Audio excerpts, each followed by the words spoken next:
audiobook reading of Through the Eyes of the Masters, written by David Anrias in 1932. Foreword.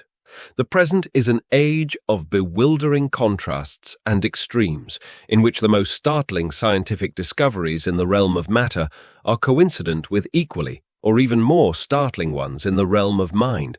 But whereas the former, as far as we can judge, are new discoveries, the latter are merely rediscoveries of what was known to the ancients.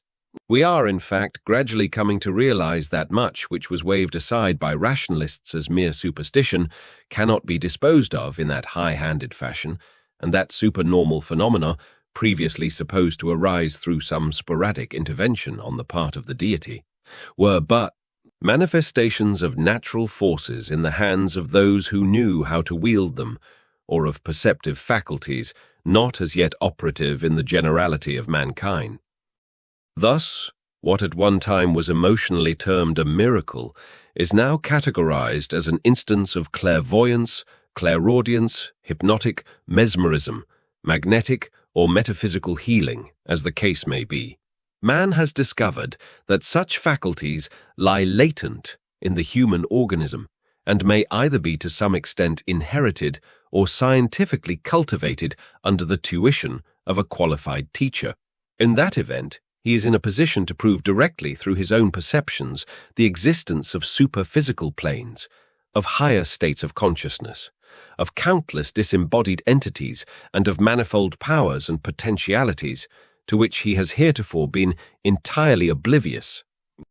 Meanwhile, until he has acquired those faculties himself, he is dependent for his knowledge upon the testimony of others who have acquired them, just as he is likewise dependent on the testimony of scientific men with regard to astronomical or other scientific knowledge or phenomena which he has. Neither the inclination nor the facilities to investigate for himself. In a word, occult science is every whit as scientific as material science, and the fact that there are bad, indifferent, and even fraudulent occultists can in no measure militate against truth itself. Those who are apt to sweep aside occultism as fanciful nonsense will find if they consult the dictionary that occult means existing hut, not immediately perceptible. Thus, the occultist maintains that in and around us exist planes of being not immediately perceptible but, as already stated, subject to perception by those who are prepared to develop the necessary faculties. The process of developing these has in India been reduced to an exact science known as Raja Yoga, of which slightly varying forms have been secretly taught in every civilization.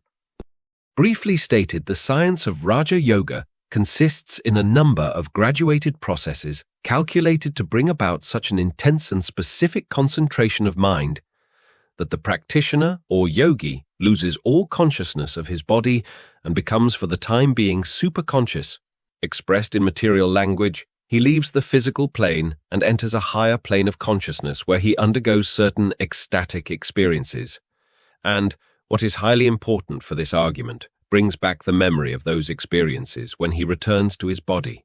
This condition is called samadhi, or superconscious trance. To quote Swami Vivekananda, when the mind has been trained to remain fixed on a certain internal or external location, there comes to it the power, as it were, of flowing in an unbroken current towards that point. When this power has been so much intensified as to be able to reject the external part of perception and remain meditating only on the internal part, the meaning then it acquires knowledge of the finer manifestations of nature and of what occultists call the higher planes. This knowledge, however, can be acquired by means other than that of entrancement, which is more suited and appeals more to the Oriental than to the Westerner, who is more active by nature and whose whole organism is differently constituted. Yet by whatever scientifically regulated process the finer manifestations are perceived, the practitioner comes to know once and for all that he is immortal, and that our physical plane is but the grossest of all planes of consciousness.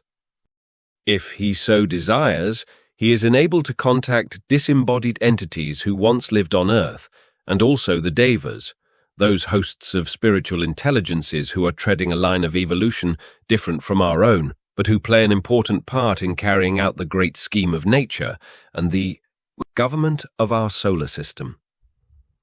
Further, he knows that the doctrine of reincarnation is a fact, and that the law of sequence and consequence, termed karma, is also a fact. He knows that he possesses not merely a physical body, but other bodies of much rarer matter, which envelop and interpenetrate that physical body, and also interpenetrate each other. Finally, if he persists and attains the goal of this age-old science of yoga, he will reach the nirvanic plane, the plane of complete, eternal, and unconditional bliss.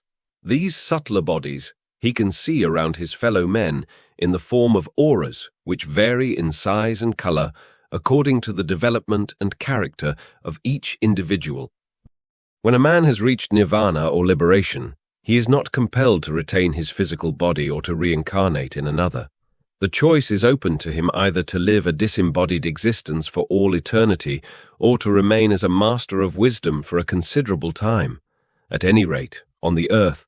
In the latter case, he holds some office in the occult hierarchy and helps in a large variety of ways the development of humanity. Those who attain liberation, yet who remain on earth, are of course not subject to the limitations of ordinary men. They have attained the goal. Therefore, all the higher planes are open to them. Moreover, their consciousness is one of perpetual joy in whatever work they may be engaged. This joy, consciousness, never leaves them. Being adepts in yoga, they can perform miracles, but seldom choose to do so, because except in very rare circumstances, they regard all miracle working as a form of exhibitionism. Indeed, nirvana is not annihilation, as uninitiated Orientalists have supposed. On the contrary, it is the very opposite. It is oneness with life itself, yet without loss of individuality. The only annihilation involved is that of all limitations, all human weaknesses and selfishness. Their lack of vanity is so complete that despite their nobility and great powers, they have been modest enough to term themselves the elder brothers and servants of humanity, since, in their own words, they live to serve as well as to guide. For those who guide, but those who guide, for those who guide do but serve. Yet in their guidance, they never interfere with the workings of free will, for that is against the law. They suggest, but they never coerce. They inspire, but never coerce. They inspire, but never command. Their activities are numerous and varied. They aid in countless ways the progress of humanity. From the highest sphere, they shed down light and life on all the world that may be taken up and assimilated as freely as the sunshine by all who are receptive enough to take it in. Next, the masters specially connected with religions use these religions as reservoirs into which they pour spiritual energy to be distributed to the faithful in each religion through the duly appointed means of grace.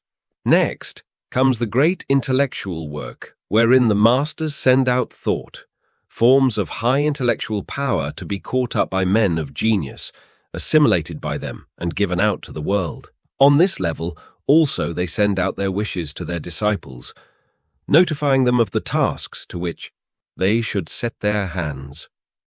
Then comes the work in the lower mental world, the generation of the thought forms which influence the concrete mind and guide it along useful lines of activity in this world, and the teaching of those who are living in the heavenly world. Then the large activities of the intermediate world, the helping of the dead, the general direction and supervision of the teaching of the younger pupils, and the sending of aid in numberless cases of need. In the physical world, the watching of the tendencies of events, the correction and neutralizing, as far as law permits, of evil currents, the constant balancing of the forces that work for and against evolution, the strengthening of the good, the weakening of the evil. It will be seen from this that although the masters may have their heads in heaven, their feet walk the earth, which is another way of saying that they are no vague dreamers, but eminently practical men. They have shed all the vices and weaknesses of ordinary mortals, it is true, but they have plodded through those vices and weaknesses themselves on the way towards adeptship. Therefore, their attitude is one of complete understanding and tolerance combined. Throughout the world, these masters have come into incarnation at this time with the sole intent of participating in the activities and occupations and truth dissemination of the various churches, sciences, and philosophies, and thus producing within the organization itself an expansion, a widening, and a disintegration where necessary, which might otherwise be impossible. It might be wise for occult students everywhere to recognize these facts and to cultivate the ability to recognize the hierarchical vibration as it demonstrates through the medium of disciples in the most unlikely places and groups. Chapter 2. Perfect cooperation between the masters. The ideal of unity in diversity is so completely realized by the masters that although on the surface they may sometimes appear to be working in opposition, in reality they are working in perfect accord, their manifold branches of activity blending with one another, as do the colors of the spectrum. Thus, last century, when Victorian bigotry and religious narrow-mindedness had reached a climax, one of the masters, in order to counteract this, inspired the agnostic movement. This, in its turn, showed signs of becoming overemphasized. So, to adjust the balance, another of the masters inspired the spiritualistic movement. A little later, Master Koot Hoomi and Master Morya sponsored the Theosophical Society through their disciple, Madame Blavatsky. Then, yet another master inspired Christian Science. All these movements were operative simultaneously, and each in opposition to the other. Haeckel swept aside belief in the soul as pure superstition. Madame Blavatsky informed the spiritualists that their spirits were but empty shells, while each and all of these movements as anti-Christian machinations of the devil. Meanwhile, the masters, although they deplored these intolerant denunciations, patiently watched each movement to gauge its effect on the great evolutionary scheme towards the carrying out of which they work so harmoniously together. Chapter 3. Masters and Pupils. It will be inferred from what has been previously said that the masters take pupils, but it is essential to state unequivocally that any successful attempt to set up a rapport with these masters entails a life of self-abnegation and rigorous self-discipline. The indulgence in cocktail drinking and immoderate sexuality, to which many people are addicted at the present time, is entirely hostile to occult science. The former poisons the organism, the latter wastes force. Again, people whose minds are sullied by jealousies and spites and other forms of uncharitableness cannot hope to become receptive to the finer vibrations until drastic steps have been taken to overcome these weaknesses. It may be objected that many cases are extant where the possession of psychic faculties is coincident with imperfections of character. True, but such faculties are seldom reliable, and are usually of the lower type known as astral psychism. As a rule, they are faculties brought over from a past incarnation, in which some form of yoga or some kind of magic has been practiced. Unfortunately, a large number of such psychics have rushed into print and made asseverations claimed to be based on some high authority, who is nothing but a figment of their own imagination, or some spook masquerading as a sage. Scores of such books have been published within the last 30 years, the result being a mass of confusion, baffling to the sincere seeker, and bringing occultism into bad repute. Rightly did that great exponent of Vedanta philosophy, Swami Vivekananda, say to his pupils, "Reject everything that does not appeal to your reason, no matter who says it." Chapter 4. Master Morya. I will say but little, being one who is expressed through action rather than words. The basic truths of the inner life, service, cooperation, and mutual tolerance will become the bedrock of the future civilization, and towards that end work and serve humanity. Passing phases of self-indulgent introspection, apparent everywhere in the highly civilized cities of the West, are for intellectual poseurs, perhaps, who are not as yet ready for occultism, but hardly for those who have once put their feet upon the path. For these last there can be no looking back, nor dallying by the way. A goal was needed at the end of the last century, submerged in doubt or superstition. If you could become one with my consciousness, you would find it concentrated only upon service and action, born of a continuous urge to help mankind. You may consider this functioning collectively, and think that influencing men through crowd psychology based upon broad concepts has serious disadvantages. Nevertheless, the large-hearted will answer to the call.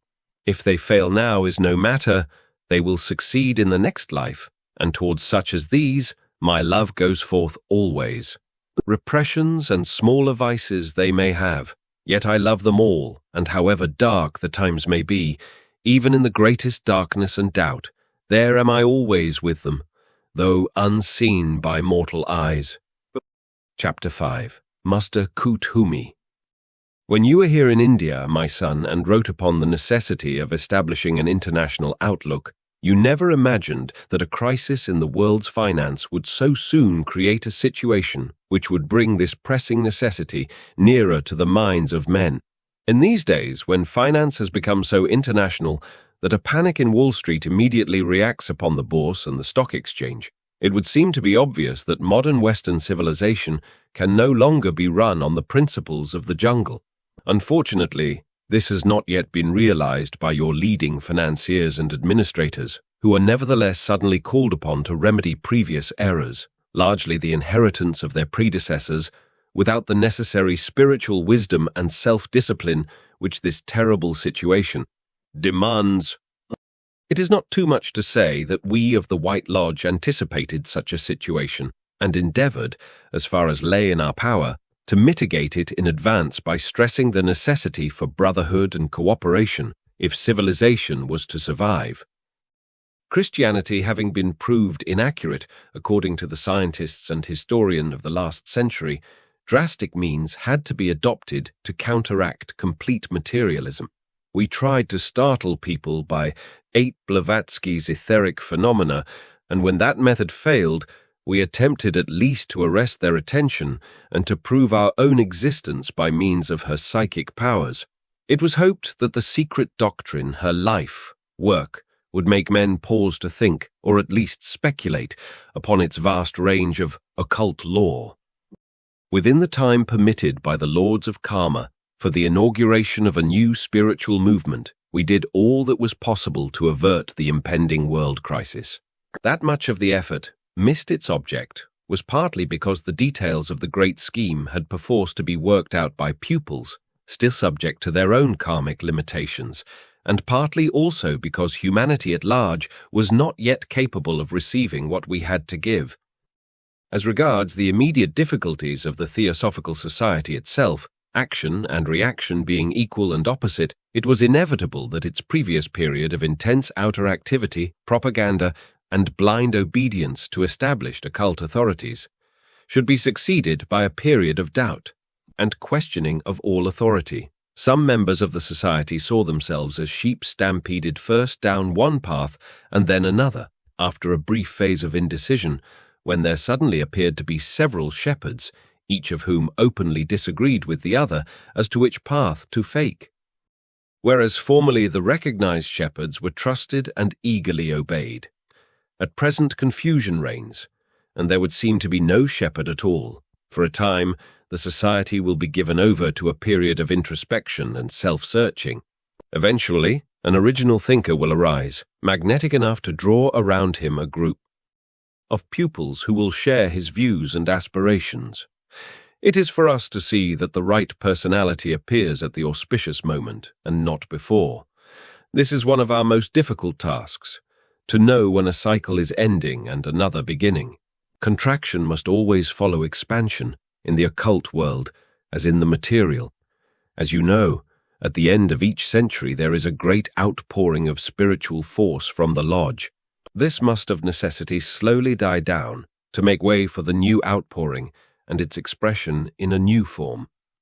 Any great initiate who comes in the near future will only have the force of his own egoic group to draw upon, and will need to be a powerful personality indeed if he is to contend with the spiritual vacuum which is gradually making itself everywhere perceptible. Only the bravest of souls dare attempt what will inevitably become a struggle to keep the lamp of truth alight until the fresh flowering of faith at the end of the century. We who watch the struggles of humanity with compassion, with understanding, who applaud their victories and sympathize with their failures, realize the suffering with which the present phase is fraught, the heartbreak which it has entailed for many. Yet we would not put an end to it, even if it lay in our power.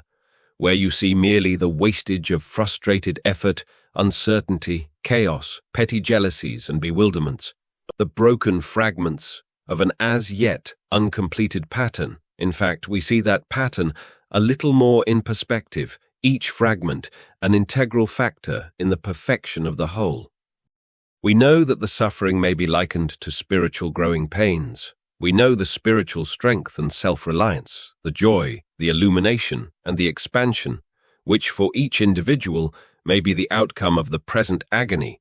After the period of spiritual darkness, I foresee a period of what may be termed spiritual aridity. During the coming 50 years, the intellectual mind will tend to become isolated and entirely immersed in its own problems. Not only art and music, but even such concepts as spiritualism will be practically reduced to the level of scientific formula. Then gradually at first, subtly as a thread of melody weaving itself in and out of harsh dissonances, a gentler element will come to supersede the foregoing crudity and dryness, a greater reaching out towards that beauty and mystery which are veritably as the garments of God. Art and music will be more direct in their appeal to the heart and spirit of man. The eternal quest of the mystic will again be stimulated by fresh outpourings of wisdom and love from the higher planes. Therefore, though I feel for what many of my followers are going through in this cycle of darkness, I can look with serenity upon their tribulations, knowing that towards the end of the century they shall once again be gathered round me to help forward the work begun in this life, but so often crowned not with the laurels of success, but with the thorns of frustration. Opportunity shall be afforded them to remedy past error, to turn failure into attainment. They shall find in the outside world a greater receptivity to the message to which at present so many turn a deaf ear. For this time, the great influx of power to be poured forth at the end of the century will not fail in its object. It will be a mighty tide bearing mankind towards a greater comprehension, greater enlightenment, towards the ineffable blessings of that peace which passeth all understanding. As has already been foreshadowed elsewhere, there shall come one, a dearly beloved disciple and messenger of mine, and of my brother Jesus, who shall manifest such powers as only those who love, and are one with love, have through the purification of suffering gained the right to claim. One who shall bring joy to the sorrowful, strength to the weak, light to the blind, hope to those who sit in the house of weeping, one who shall heal the afflicted and open the ears of the deaf to the secret melodies of the divine spheres, one whose consciousness will be pervaded by the love and knowledge of God, and gifted with the power to lead others unto that same joy. Chapter 6. Master Jesus. Let us continue the theme of my brother Koot Hoomi with the thought that his pupil was also mine in the last life, and will be again in the next. As before, she combined teaching with the art of healing, so again, whether she comes this time in a male or female body, she will attempt to synthesize these powers and adapt them to the needs of another generation. Despite the manifold discoveries of modern medical science, many of the diseases which afflict mankind appear to be growing ever more recondite, less susceptible to treatment by the accepted methods. This is due to the fact that many egos in the effort to become free to tread the path have undertaken to absorb and transmute undesirable elementals or thought forms created by themselves in past lives, and which in the present life return to attack them in one or other of their subtler bodies, before manifesting strange and baffling ailments in the physical. When the hour of their deliverance is at hand, these brave souls will be brought into contact with healers and physicians able to counteract their maladies with the appropriate treatment, Clairvoyant sight will of course be indispensable to determine the origin of the trouble, and the vibrations of color and sound will be increasingly utilized to produce healing effects and to rebuild and strengthen not only the higher bodies but the physical itself. The battle within man's consciousness shifts its field with every age. Where before the problem was to raise the emotional to the spiritual by means of prayer and aspiration, now it tends to become the effort to conquer desire through analysis. This being so, we who directed the old line of spiritual endeavor must modify to some extent our original methods in order to cooperate with those adepts and their disciples who are to become associated with the new. This is not easy to accomplish and requires the utmost skill in manipulating those guiding and spiritualizing currents which, like electricity, run through the consciousness of mankind. The actual transference from one line to the other will cover centuries, for thousands of souls who are not of a self-analytical type will still be in need of that healing power which prayer alone can give, for it keys, or rather should key, the whole body to one note and thereby enables spiritual aspiration to dominate both mind and desire alike. Also, the physical etheric centers become, by the very act of kneeling, itself of great occult significance, attuned to certain currents encircling the earth and ever available to those who desire help from the unseen. By associating prayer with kneeling, man is not only aided, but to a certain extent, guarded from pernicious influences liable to dominate him in any other position that the body can assume. In the Middle Ages, the average man's mental body being but elementary, it readily became quiescent at times of prayer, and the emotions were thus free to receive spiritual illumination. Likewise, by gathering together to pray, added power was generated, enabling a group to experience that expansion of consciousness which individuals, praying alone, frequently fail to achieve. Great expansion of consciousness is generated not only by collective prayer, but also by collective sacrifice, such as that entailed by war. Patriotism is a high ideal which has been grossly taken advantage of by powerful and unscrupulous men, manipulated by the dark forces. The result is that the psychic currents inspiring patriotic emotion have become tainted. Those adepts who have hitherto endeavored to raise mankind to supreme acts of self-abnegation have had the pain of seeing the fruits of their efforts destroyed, and thousands of thinking survivors of the last war plunged into misery and doubt, feeling that their sacrifice has been in vain. It is not too much to say that, in consequence of this aftermath, those who are on the sixth ray of devotion to an ideal are seriously handicapped, as the life currents that sustain them will be polluted for a considerable time. Because these eager souls are guided by feeling rather than thought, they become easy victims for the unscrupulous. Therefore, added power is being given to men of discriminating intellect, such as Norman Angell, who consider patriotism not only futile, but actually wicked if it can be manipulated by financiers and politicians for their own ends. This type of mind is rapidly on the increase and impressing public opinion with the urgent need for universal disarmament. And rightly so, as the old expansion of consciousness achieved through sacrifice in battle is now far outweighed by the devastating effects of modern warfare on mind and body alike, that the methods resorted to for the achievement of the pacifist ideal are along purely materialistic and practical lines rather than those of appeal to the Christian spirit, is regarded by cynics as yet another slur upon Christianity in its impotence to stop war.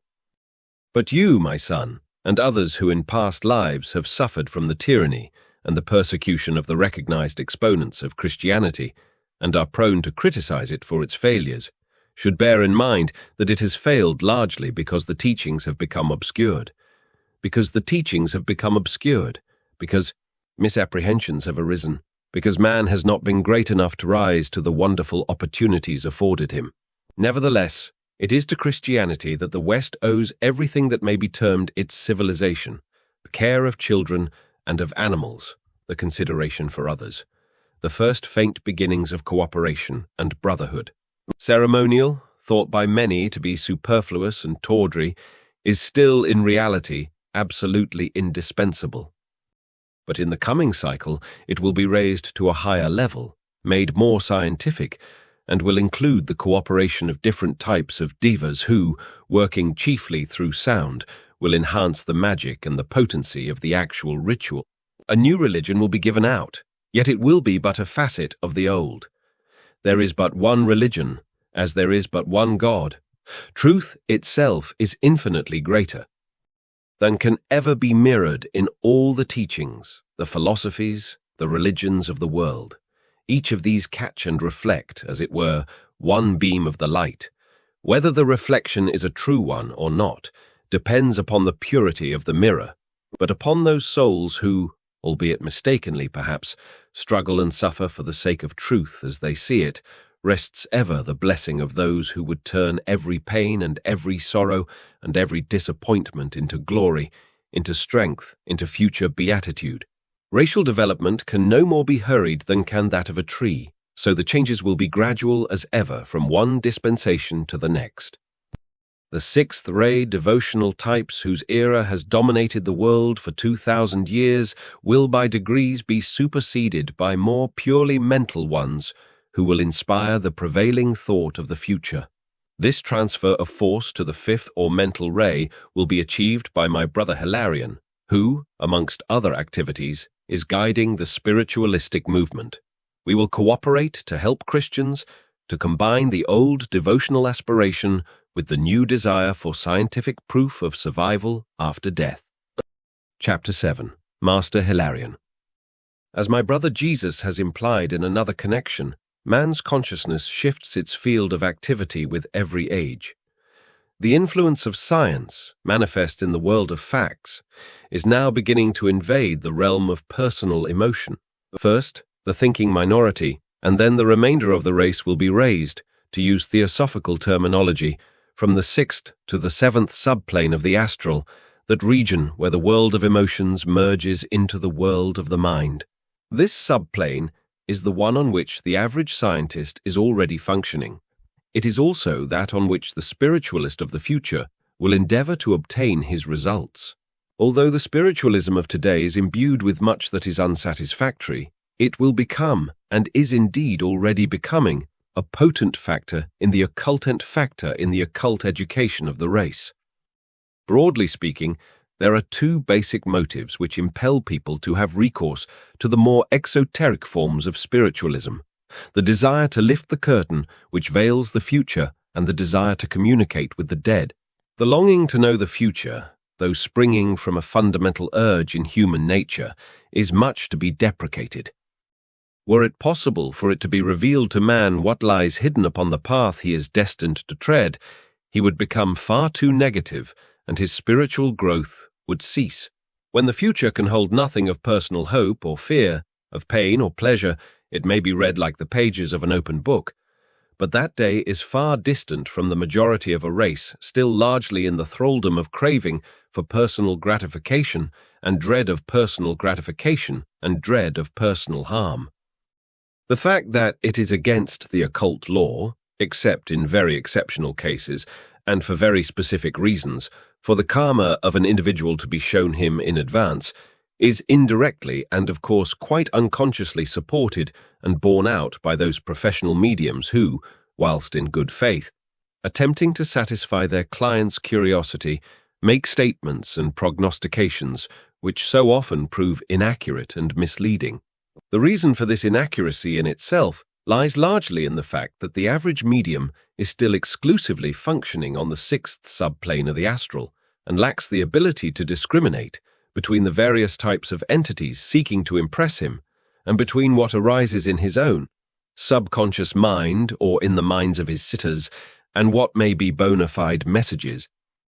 Mediums will by degrees come to realize for their own sakes the need of greater emotional control and mental discernment if their findings are to be reliable and a higher type of spirit is to manifest through them. Similarly, the more cultured the medium and the wider his field of knowledge, the better the results.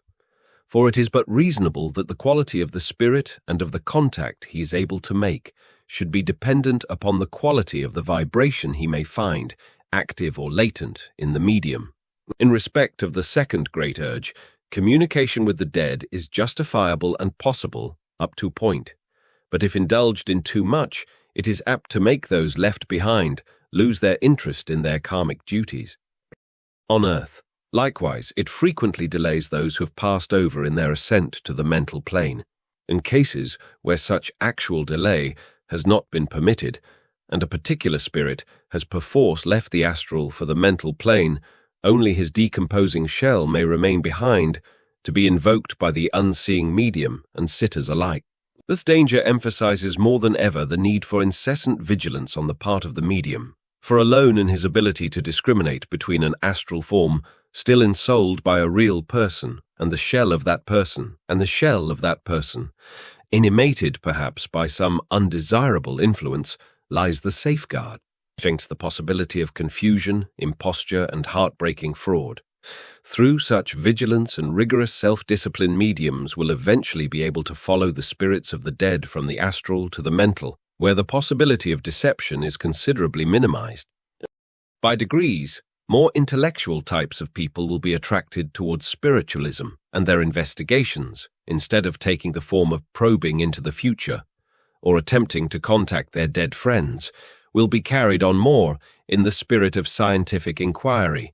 Contemporary scientific research tends more and more to revolve round the concept of a unity underlying all things and the desire to discover the primary source of manifestation. The scientists, even men like Einstein, are standing only on the threshold of those great cosmic revelations towards the understanding of which all those who work upon the fifth ray continually strive. Their love of absolute truth will inevitably draw them upward to that realm of pure science, where they will see and comprehend at last the workings of that great law of causation known to those in the East as the law of karma. When this law is understood, it will be accepted even by the ordinary man as an integral part of his being. He will realize that his smallest acts, his thoughts, as well as those events which he now believes to be the work of chance, or a vague entity who doles out punishments and rewards, are all subject to this law of cause and effect. Then will its working in relation to the past, the present, and the future become a recognized principle and be taken into proper consideration by all the administrators of public life. At the present day, neither spiritualists nor scientists realize that they are both overshadowed by my influence, and so being led towards common conclusions through their common desire to find truth. Books will be published upon the conquest of the unseen, in which eminent scientists and spiritualists will give their opinions side by side. These will be in apparent conflict, but later on it will be shown how they can be reconciled. One of my pupils, an initiate, will incarnate, combining a remarkable scientific mind with a mediumistic body. His work it will be to coordinate both activities and reveal them to be but facets of one reality. There are other lines of activity and development which I am ever trying to stimulate. Many of those modern novelists who specialize in the analysis of emotion are under my guidance. These, by becoming more and more absorbed in mental rather than emotional problems, will be included with painters in the general upward urge towards the mental plane. The work of helping the artistic type will come within the province of my brother, the Venetian Master, the guiding influence behind the art of the West. Meditate upon him if you would realize something of his point of view, both with regard to modern art and the art of the future. Chapter 8. The Venetian Master. Art as you knew it when you were incarnated in Italy, my son, was considered a necessity by the intelligentsia and taken very seriously. Pagan feeling brought over from previous civilizations expressed itself freely through the artists of the period, side by side with the religious element, which was imposed upon the consciousness of the painter by extraneous conditions rather than arising from real spiritual experience. Such religious scenes and emotions as he attempted to convey were usually conventional and stereotyped, although exquisitely painted in the tradition of the period. Even at the present day, a certain proportion of painters still concentrate upon the improvement of the technical side of their work, rather than upon the search for some deeper significance in the subject they may be portraying. It is therefore not surprising that a violent reaction to mere superficial beauty should be felt by many modernists who go the opposite extreme and assert that only by the deliberate cult of the ugly can any real sincerity be achieved. Another reason for this deliberate forsaking of many of the accepted canons of art is to be found in the competitive difficulties which beset the artist of the present day. In an age when the cinematograph is capable of depicting the most exquisite and varied scenes, the interest in dramatic painting and problem pictures is considerably lessened. Similarly, portraits are no longer the fashion now that simplicity of effect is emphasized by bare walls. These things, together with the present economic pressure, combine to make the modern artist discontented and determined to shock the public into some sort of attention. With this end in view, a certain decadent type has imagined that by taking drugs and venturing to the confines of the unseen, he will become more open to the psychic element and gain some unique personal experience, enabling him to paint something sensational enough to achieve the desired effect. Occultists, however, who have the gift of vision, can see that the grotesque figures and chaotic patterns which are the result of these strivings and claim to be subjective are only such thought, forms, usually undesirable, as may be seen upon the lowest subplanes of the astral. To that extent they are subjective and no more. Forced back upon himself, the artist will in time come to recognize that his art can, in no true sense, be furthered by the approach to the problems of the unseen via the questionable door of drugs or doubtful magic. In fact, that he is merely likely to become a victim of those forces which endeavor to destroy him who attempts to enter the next world without the necessary occult training, which, amongst other things, involves rigorous self-discipline and the cultivation of the faculty of clairvoyance. The artist of the future, better equipped in this respect than his colleague of today, will indeed achieve the realization of the higher planes, the beauty of which he will not only be able to contact, but actually to convey to others by means of his painting. Art, once the handmaiden of religion, but in this materialistic age, completely divorced from it, will again fulfill its highest function, that of inspiring reverence in the beholder. It will have worked out its karmic descent into the abyss, and will once more be on its upward ascent towards the light. My brother Serapis will cooperate with me in training the artistic mind of the future and specialize in helping to make it more responsive to the influence of the higher types of devas. Meditate upon him, if you would know something of what is ahead in this new era, when perhaps, for the first time in the civilization of the West, the desire for truth as well as for beauty will alike inspire the heart of the artist. Chapter 8. The Master Serapis. Each age, covering a period of about 2,000 years, has its own zodiacal sign, its own planetary force. When a transition takes place from one age to another, and hence from one sign to another, certain adepts, who for centuries may have been preparing for their office by meditation and study, take over the work of inspiring the new cycle. For nearly 2,000 years, the Earth has been under the watery sign Pisces ruled by Neptune, the features of which have been the establishing of Christianity and the conquest of the ocean. Now, the new cycle has begun. Aquarius, an airy sign, is influencing men's minds along scientific lines in every direction, especially towards the conquest of the air. Gradually, the emotional Neptunian era, which has passed through varying phases of religious ecstasy, superstition, confusion, and doubtone, is merging into the era of Uranus, Lord of the Air, who inaugurated his rule by striking the note of atheism and the worship of scientific facts, and will culminate it by leading men towards the direct knowledge of God. Uranus, then, as the ruler of Aquarius, will guide and inspire the future leaders of the race. Original thinkers, inventors, scientists, artists, writers, and all those who function as individuals rather than collectively will, in ever-increasing numbers, come under his sway as the age unfolds. The greatest Uranian characteristic, perhaps, is the desire for freedom of thought, together with the search for new methods of living and a refusal to accept or be dominated by the outworn or traditional, no matter how beautiful it may have been. The meaning underlying Aquarius, the sign which has baffled astrologers throughout the ages, is even now very difficult to delineate, so varied are the types of men born under its influence, so petty in some cases, so great in others. The esoteric key to its significance, however, and one which has hitherto been kept secret, is to be found in the interpretation of its symbol. If this symbol is considered as the usual two horizontal undulating lines, it indicates man fettered to the earth by the customs of the times through those invisible thought, currents which encircle the earth and influence humanity in general.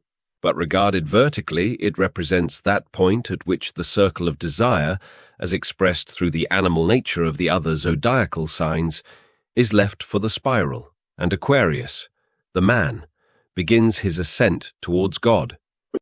Carrying this latter symbol even further, the first downward current is the ego endeavoring to comprehend and control the personality by analyzing his own feelings in order to free himself from fear and superstition and arrive at truth, and the ascending current represents him who is finished with desire and has no more to learn on this planet. In the combination of Uranus and Aquarius, we have possibilities of spiritual development so vast and comprehensive as to precipitate a great change in the future of the whole race. Among other things, a new religion will be evolved, uniting the spiritual and the scientific elements. The outstanding minds of the new age will be daring and experimental, and ready to risk much in order to create new standards whereby the welfare of their contemporaries and successors may be furthered. It is for such as these I work and wait, for they will be willing to cooperate with the divas of the mental plane who are my special charge. In order to ensure the necessary rapport between divas and men, some of the advanced scientists, thinkers, and artists of the present day are already taking device initiations side by side with those of the Great White Lodge. These men are, so to say, the advance guard of the new type and under the special supervision of the Mahachohan. Chapter 9. The Mahachohan. We whose work it is to gauge correctly and counteract, if necessary, the conflicting forces in space, must know ahead which of the numerous astrological cycles is to predominate at a given time, and the approximate length of its duration. Just as a skillful mathematician makes his intricate calculations and retains them all in his memory, so are we in our higher consciousness, aware of the essentials of planetary problems covering vast periods of time, and concentrate upon those which are the most pressing at the moment. Sometimes the inner significance of these cycles is impressed upon certain of our Sheelas, or even mundane astrologers, if such there be, who can interpret the movements of the stars correctly and divine the mysteries they symbolize. Shortly before the war, a major and minor cyclone combined to bring about great upheavals, and as you have already been told by your guru, the vibrations of the outside planets were permitted to play upon the earth and act as destroying and regenerating influences on every plane. The Theosophical Society, the founding of which represented a minor cycle of occult activity emanating from the White Lodge at the close of the last century, will become increasingly open to the influence of these planets. For Uranus and Neptune were rising in the original horoscope, whilst Jupiter, Venus, and Mercury were setting. Henceforward, the Uranian influence will form the object of study and deep meditation for no lesser being than the Manu, as will the Neptunian for the Bodhisattva of the future race. They seek to master these currents with a view to helping their pupils to respond to them in cycles to come. Not for one single step of the road, apparently so tortuous and steep, is man left to stumble alone. He is ever overshadowed by the blessing of those who watch, those who guide, those who unceasingly work for his ultimate happiness. And above all is he overshadowed by the blessing of that Great One, the teacher and healer of mankind, whose love eternally enfolds the world and whose presence upon earth will once again be felt and known by those whose hearts are attuned to him. Chapter 10. Lord Maitreya. Those, my son, who would have had me appear in this age as I appeared in Palestine, have failed even to visualize the possibility that I might be limited by karma in the choice of my medium. For I, who hold the office of world teacher, am only permitted to use a physical body selected by the lords of karma, and one which needs must express the characteristics of the zodiacal sign of the future cycle, rather than those of the sign through which I manifested 2,000 years ago. As you have already realized, the essential difference between the age which is passing and the age which is being born is that man is learning to leave the world of the emotions in order to enter the kingdom of the mind. Henceforth, I come not solely through groups with recognized officials, through organizations rendering me what is often no more than lip service in their assumptions of brotherhood. I come to each and all who love me, no matter of what race, class, or creed, the greatness of their need of me, the strength of their desire to see me, shall be the measure of their power to see me. The peasant in the Swiss mountains, the scientist in his laboratory, the artist dreaming of his creations, the mystic and the psychologist, the spiritualist and the musician. To these and many others I come if their intuition, their inner vision be true enough to recognize me, if there be inner vision be true enough to recognize me, if there be in their hearts that which responds to the love which eternally flows forth to them from mine. Verily has it been proclaimed throughout the ages that God is love, love, the very essence of the Absolute, so that even those things which men look upon as emanating from the dark forces are but one aspect of that love which ever seeks to draw all into fusion with itself. Therefore, by this power which I hold, this power of almighty love, seek I to draw the hearts of men into unity with that good, that happiness which is for all men the goal, no matter what name they ascribe to it, no matter under what guise and seeming it appears to them. The ways of search be manifold, but on each of these I am ready to meet my own. And through these, my own will I speak, will I walk amongst men when the hour strikes. Not confined to one recognized medium or vehicle, but wherever the light of aspiration is kindled within a heart, there is my medium, there my vehicle. The combined notes of these 10 great ones create a chord of harmonious sound in heaven, yet within the aura of the earth for its helping. He who has learnt to hear this exquisite music has learned so by first listening to the note of his own master on the inner planes and during meditation. Aspire towards him who you feel to be your own master if you would hear on earth, albeit faintly at first, that note which shall ultimately harmonize your heart with his.